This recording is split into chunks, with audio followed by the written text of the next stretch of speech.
one of my favorite questions in sales is, what is it you're trying to achieve? Which is kind of, I guess that is chunking up. It's funny. I knew a guy many years ago who was a great credit person in the bank, but he was not a salesperson.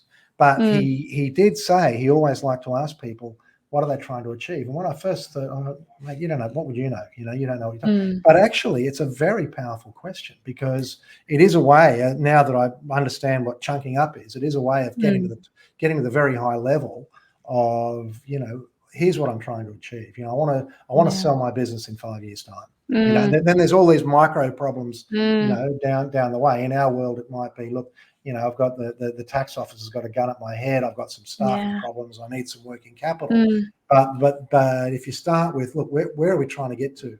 We're trying to get to a place where I can sell my business in a few. Okay, let's work back from that, and then we start. That's really interesting, Nick, because a lot of people, and you're absolutely right. What do you want to achieve? Some people might draw a blank. In fact, more people than you think. They actually don't know what they want to achieve. And so often starting with what they're frightened of, or what they're most scared of, is a good way, because people are so much more motivated by fear than they are by desire or what they want. And so starting with what do you want to avoid? And that's very, very compelling, because people go, oh, look, I just don't want to be homeless, and I don't want to, whatever it is, then you can really see what's driving them.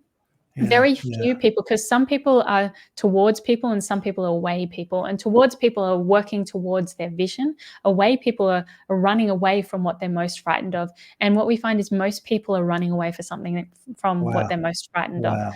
So it's a very powerful, if you start with, okay, what's your vision? And they're vague about it.